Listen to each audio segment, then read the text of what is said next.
welcome to another episode of Pick Money. I got one of my favorite, Steve Garvey. If you don't know him, I grew up watching you play ball. Thank you. Okay. Yep. What we're going to talk about is that a little bit, but I want to talk about what you're doing now because you continue to compete and continue to win. Yeah. And on this podcast, we're always trying to, first of all, challenge people. Right. We're not afraid to, I always want to think differently. Mm-hmm. You're now entering a very different world. Right. Different game. God bless different you. Uniform. Different Thank uniform. You. God bless you. But if you could just start by we have an awesome audience, great group of people that watch us. Sure. But give them a little bit of background on you, and I want to talk about what's going on currently with your life. Well, Sean, thanks. Most people know me as a Dodger, and I was a Padre for about 5 years. But September 1st of 1969, in September, the teams are allowed to call up 4 or 5 players. So I was called up to the major leagues, and only been in the minors about a year and a half. And Bobby Valentine, Bill Buckner, Tom Paciorek, part of that great '68 draft, we all came up together. And that day I put on a Dodger uniform for the first time. Longer story, as I had bat boy for him in spring training, grew up in Florida, so I was a big Dodger fan. And then to put that uniform on got me to the starting line.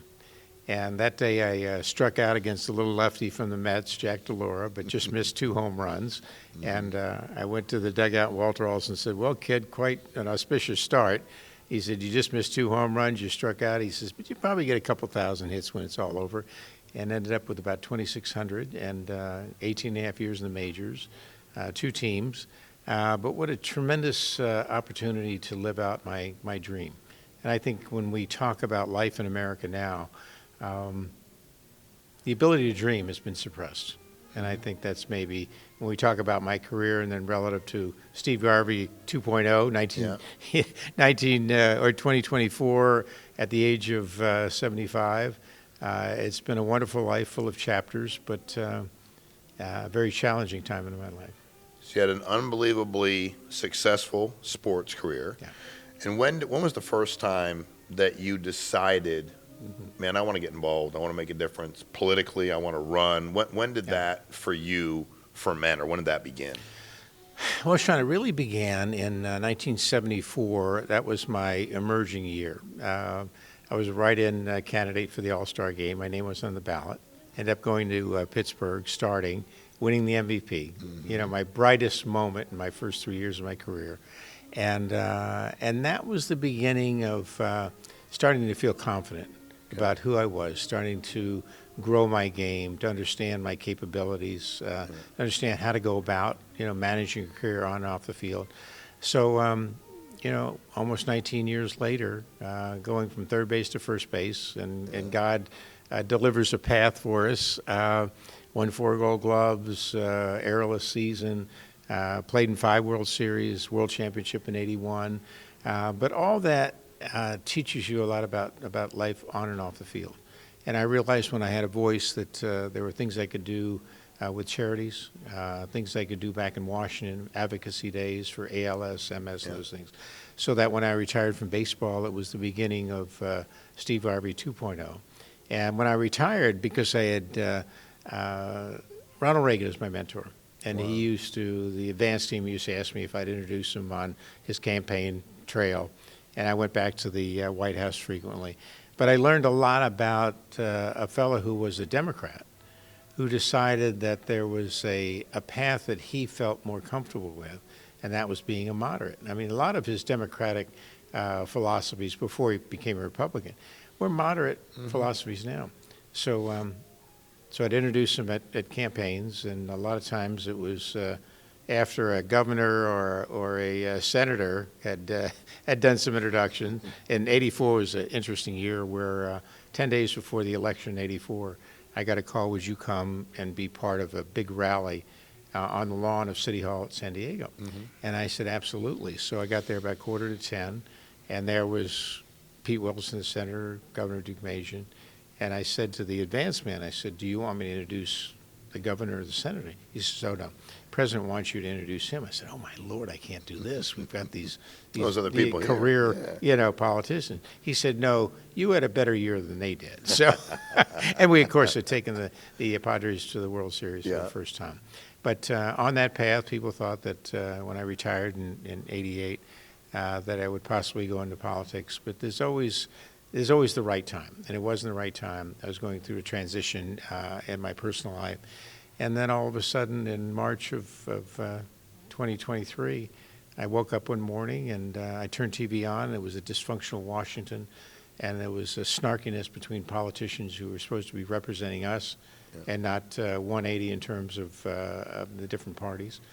And I tapped my wife on the shoulder and I said, "Candace, my dear, I love you." And she kissed me on the cheek. I said, "Let's run for the U.S. Senate." Really? And as any dutiful wife or significant other would do, she turned over. And then 10 seconds later, she turned back and she said, "Don't you think you're a little young for the Senate?" And I said, I remember the Reagan famous line, "I think I can overcome my youth and inexperience," right? Yep. And that became a 4-month journey to see if there was a pathway in California for a conservative, moderate. And then October 10th, I announced I was running for arguably the toughest seat in America. And we've made great strides. People in California are standing up in this one-party state and saying, we're proud of you, thank you, you're in our prayers, and now we're going to get back into this great state that isn't the great state anymore. It was a heartbeat of America one time, and now it's just a murmur. And it's amazing how far we've come. Well, for me, and we were talking about this before we started a little bit, I was raised by a single mom. Yeah. My mom worked 3 jobs. We had no money. Right. My mother at times will say to me, "Well, why do you share that?" And I'm like, "Well, it's true, and it's our story." Sure. And I also revere my mom. Yeah. Not in any capacity am I going like, you should, like, I'm so respectful of what she did. Right. My mother is probably one of the furthest left-leaning people in America. Okay. My father, who my mom raised us, we spent almost all of our time with my mom. My father is about as far right as you get. Okay. But my discussion, I want you to speak on this because this is, and also what saddens me the most about the world today is how people say there are things we shouldn't talk about. Because what, to me, Sean Mike made America so amazingly great was the fact that we had the right to do that. Right. That you and I didn't have to agree. That we could respectfully have our differences. We could go out and hang out. Like, life's good. That's what I thought made our country so great. But I asked my mother a question when I was probably 12. And I said, every year you talk a lot, Ma, about the election. Yeah. Every couple of years, 2, 4, wherever we are. And I paid attention because I was interested. And everybody in our complex, everybody's a Democrat, which is fine, okay? But your parents were Democrats too, and then most of their parents were. When does it get better for us? Because all these policies you're talking, when does it get better for us? Right. Like when, and I think, so for me, I watched a lot. I got to learn and I got to pay attention. When you see the world today, and I want you to, because I always try to get people to explain this, and you have such an unbelievable perspective. No, this is going to be an interesting election. Sure. And for you, and again, your seat, what you're doing is amazing. The battle you fought. Yeah. But everybody I talk to, I say, whatever opinion you have, I respect it. But is your life better today than it was when Trump was in office? Is it better? When you look at the average citizen in America, what have you been the most concerned about over the last 3.5 years? Well, Sean, if you take just California, it's easy to wake up every day and look out, and the weather's phenomenal. We've got mountains and ocean, and say to yourself, well, it's going to get better. And there's a malaise that's set in California over the last generation, and that's when the Democratic Party, and what they did was they had a systematic plan to make this into a one-party state. And when you turn California, you pretty much can turn most of the USA. A lot of control. A lot of control. Yeah.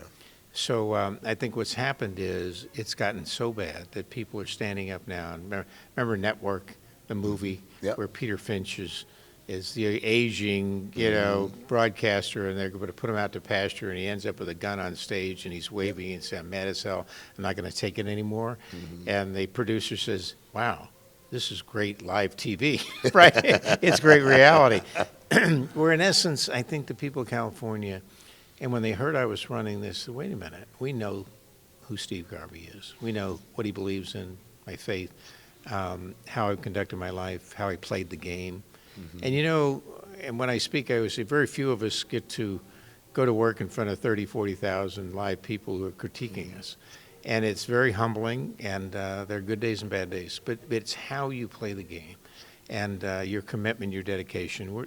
It's the entertainment business, whatever we're doing now.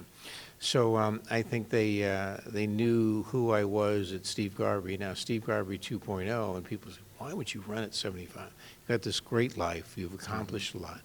I said, well, maybe my greatest accomplishment now is because things are so bad in the state I love, is to step up and fight for the people of California. And I've done that for, I announced October 10th, so we're getting close to the end of my rookie season. And I've accomplished two things that I wanted to accomplish because I knew it was such a difficult path. Number one is to get more people registered than whoever registered forever. And in 58 states, they've broken records.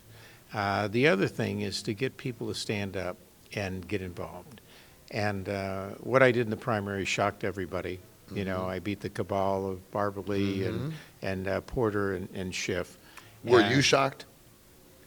No, I wasn't. I didn't get into this to lose. I got into it. I love it.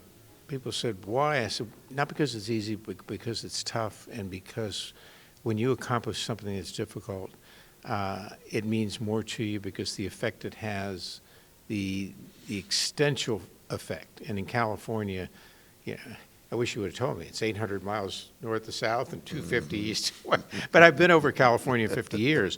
But to get people who have been suppressed politically and economically, and now in terms of safety in their streets and the border, they've had it, and they know that Steve Garvey 2.0 is willing to dedicate his life to representing them. And I said, I'll be a one-term senator. I'll be 81 at the time.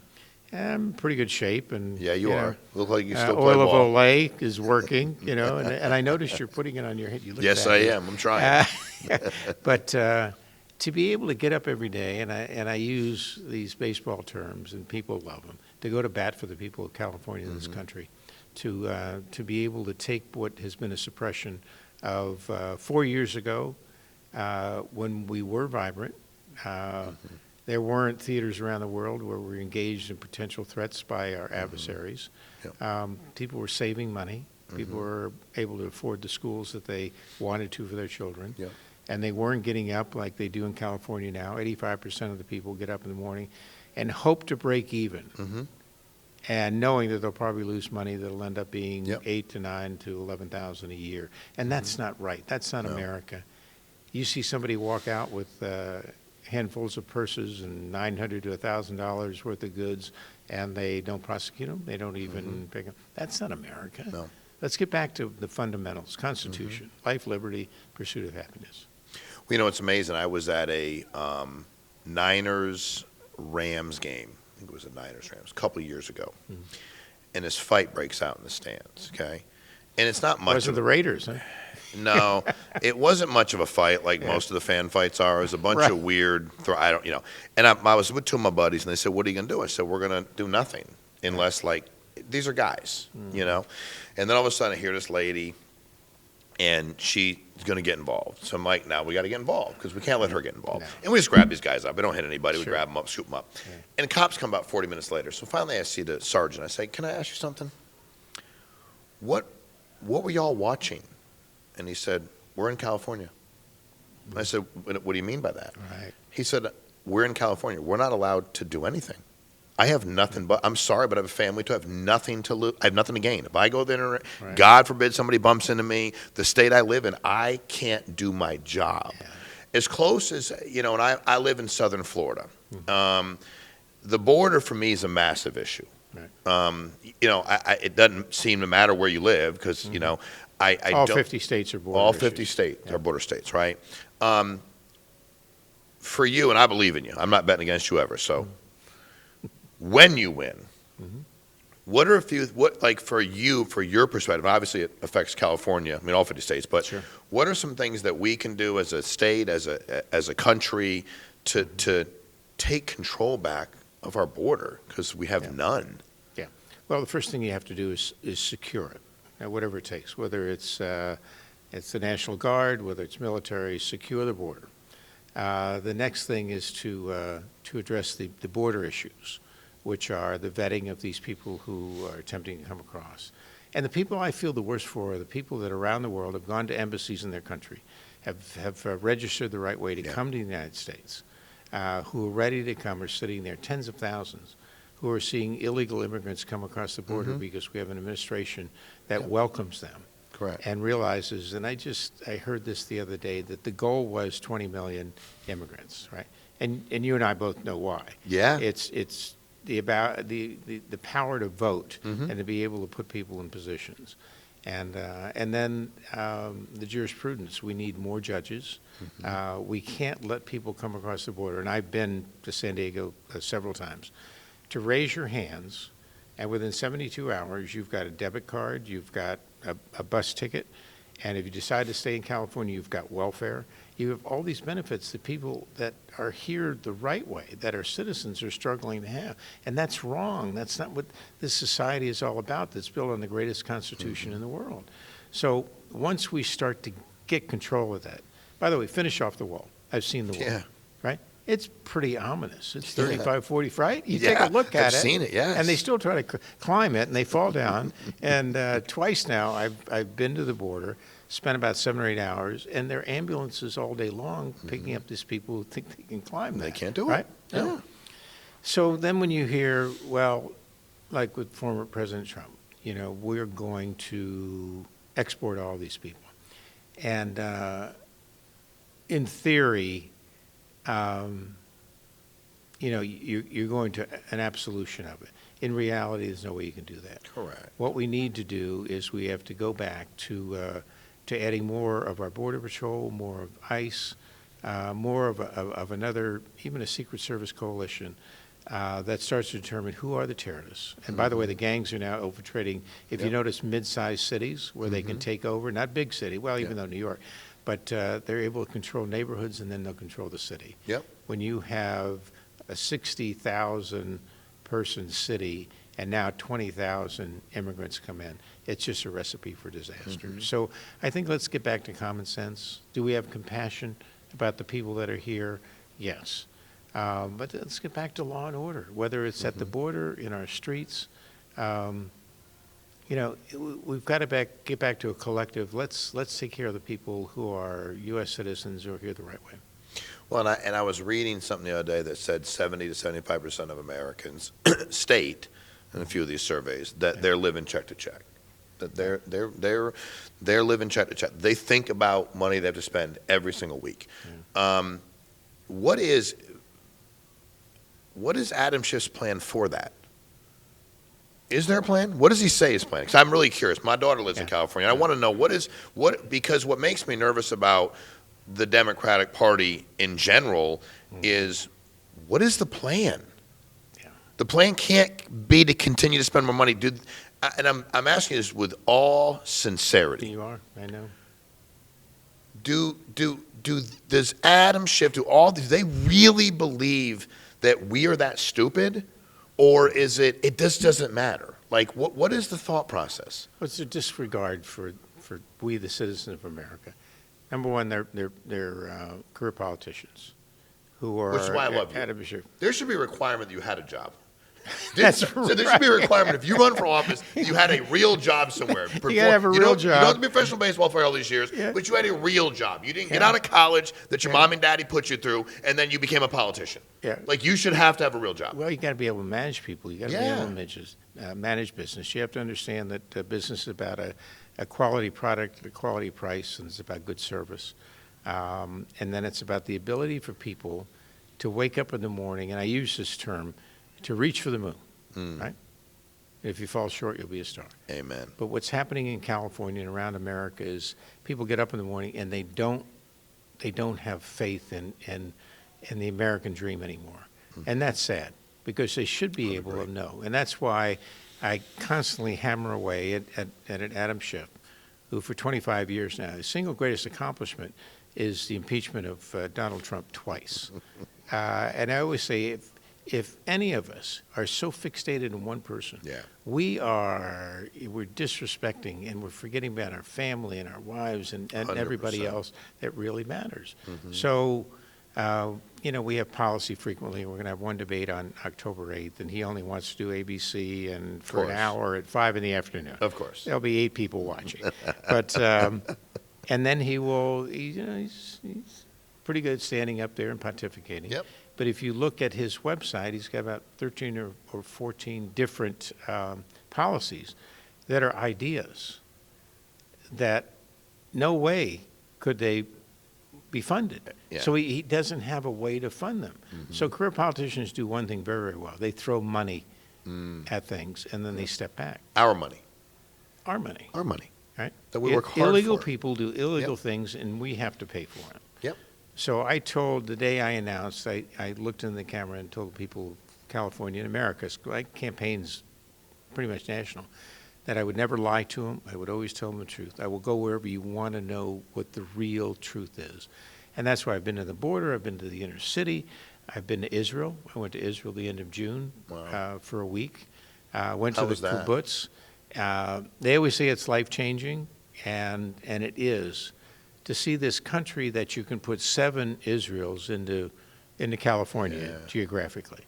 This country of 8 to 9 million people, that's all. And there's probably 8 to 9 million Jews around the world. So we're talking about a very small country that's built on faith. They're God's chosen people. And the belief that at 18 you go in and you go through the process of military preparation and all. And when the time comes, like when the war broke out on October 7th, 100,000 young Jews from around the world came back to serve in the military. Wow. And we went to the kibbutz. That was the initial thrust of Hamas at 6:45 on October 7th. And to see this community of 900 Jews and the burnt-out buildings, and to see that probably 200 of them were killed, 150 hostages, and to see every room every house had a safe room, and to see where people had gone to the safe room, and there's unfortunately 2 handles both ways, and they'd be holding on for their life. And if Hamas could pull it open enough, they would throw a hand grenade in and obviously kill all the people. So the true genocide happened on October 7th, no matter what anybody says.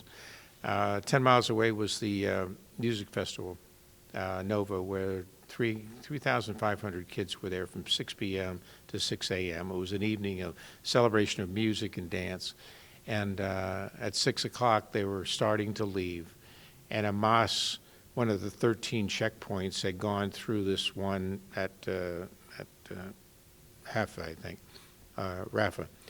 And they came down this main highway, and they didn't know this festival was happening. And they ran into these kids, and that was the beginning of the 350 of them being murdered and butchered. We talked to the IDF. We went to an Iron Dome facility. We went to Jerusalem. We went to the Wailing Mall. And when I came back, the Jewish community, especially in Los Angeles, around California, because I always said I will stand for Israel yesterday, today, and tomorrow. I will be there for all their needs, but I could never tell them that they couldn't protect their sovereignty. Right. And I came back and I was able to call a press conference and talk about what I had seen, the truth, and that was the beginning. That's when college campuses were starting to have all the problems and the rioting, which, by the way, as far as I'm concerned, they would attack the Jewish students, and that's a hate crime. Of course, nobody mentioned that. And I said this in the press conference with Rabbi Nentz and Adam Cohen, who is an anti-terrorist. And I said, let's start getting down to the basics and calling it what it is. And by the way, D.A. Gascon here in Los Angeles, they'd be gone within an hour after they came in. Yeah. Let's prosecute them. Full extent of the law. Terrorist crimes. That's how you stop these things. Well, I think there's a lot of things I love about you, but I like you take a position. And what makes me nervous, let's just use Israel. There's no position. There's just politics. I don't want to be too, that's, if you ask me my opinion when I listen to everybody talk with Schiff, Kamala, I don't care who it is. There's no position. There's just, who am I talking to? Who will not get so mad at me? I don't really care what happens to people because they're atrocities. And also, when you start about women and children and what was happening. I mean, there's no position. So of course you're walking around campus and you're Jewish and you get assaulted and they're like, oh, it's no big deal. Like, it's okay. You know, and then what happens if, you know, because I live in Florida, so I was born and raised in Tampa. So yeah. So I'm pretty darn sure that we had that happen in one of our universities, I think we'd respond very differently. Yeah. The governor would, the you know, law enforcement would. But I literally just sat there the first time I was watching this, I think at Columbia, and I had tears in my eyes because this is our country, and we're just going, wait a minute, you want to be abusive and terrorize people and assault people? That's okay. It's in the name of whatever you decide is in the name of, you know, and I love that, you know, from a faith standpoint, I'm always nervous, and I don't judge anybody, and I don't, but I'm always nervous when people think it ends and starts with them, like there's nothing else. We're here now at the Dream Center Gala. You're a huge supporter of the Dream Center. We are, you know, I've been sober 24 years. Yesterday was my 24th year of sobriety. Thank you. I wouldn't be here if I wasn't. I'd be dead or in jail. And it would have been a long time ago, so they would have locked me up for a long time, I'm sure. What would you like to share with us? Because, you know, if y'all, dreamcenter.org, it's an amazing organization. What would you like to share about why you're such a big advocate of the Dream Center? Well, you know, our family philosophy is life is God's gift to us. What we do, it is our gift to Him. And as we go through life, we come across, whether it's people or places or things, or groups or organizations that touch you. The Dream Center actually touches me, and I know it touches you. Yes, sir. Because it takes people at probably the lowest point in their lives, where they need help. They need God in their hearts and souls. They need somebody that cares about them. And the Dream Center takes men and women, and through a process that's both humanizing and exhilarating, because they say within a year you'll be ready to go out into the world. You'll be ready to get a job, to be able to get dignity back into your hearts. But you have to believe in us. You have to have faith in it. And that's where the inspiration comes from, is the people that are, you know, and the founders are obviously phenomenal, and I call them the apostles. We're all disciples, you know, and we do what we can. But to see on, like evenings around Christmas when all these gifts are given out, and people drive through in cars, and to see the children's faces and the parents' tears in their eyes because somebody cares about them enough to give their children something that is precious that they can't afford. So today we live in Coachella Valley, Palm Springs area, and we're going down the 101 freeway through town. And I said to my son Ryan, I said, the Dream Center's got to be right up here. And I looked, and there it was, this 13-story building that was originally a hospital, City of Angels Hospital, that was taken over and converted to the Dream Center. And remember I don't know, it was Reagan or Bush talked about the shining, you know, city on the hill. Well, the Dream Center is the shining example of what people can do in terms of humanity for other people, and that's why we're lifers, so to speak. I know you're built on faith, and one of the things we say is faith, family, and freedom. And nights like tonight are a celebration of what America truly is all about. And you were talking before about divisiveness. I say I'm running my campaign not for the back of the jersey, but for the front of the jersey. Love that. And people go, oh yeah, you know. And it's true. It was about 30, 40 years ago now. They started putting your names on the back of the jersey, right? Except for the great franchises like the Yankees, you know, and the Dodgers for a long time, and then they converted to sell programs or something. But that's what it's all about. Well, I really appreciate you joining us. I look forward to you bringing back faith, family, and freedom to California. Absolutely. And helping all of us out. So I'll appreciate you, Mr. Garvey. Appreciate you. If I would have gone back to Florida, I'd be up by 20% now. There is no doubt about it. I would have voted for you. Trust me, I had gotten a lot of guys to vote for you. You'd been fine. You'd have been a landslide. So I got faith. We need you here. You're part of the inner circle. Oh, that 100%. Right. Thank you. Guys, thank you. Like, subscribe, share. Get this out. Steve Garvey, you're in California. He's your guy, I promise you that. So thanks, guys.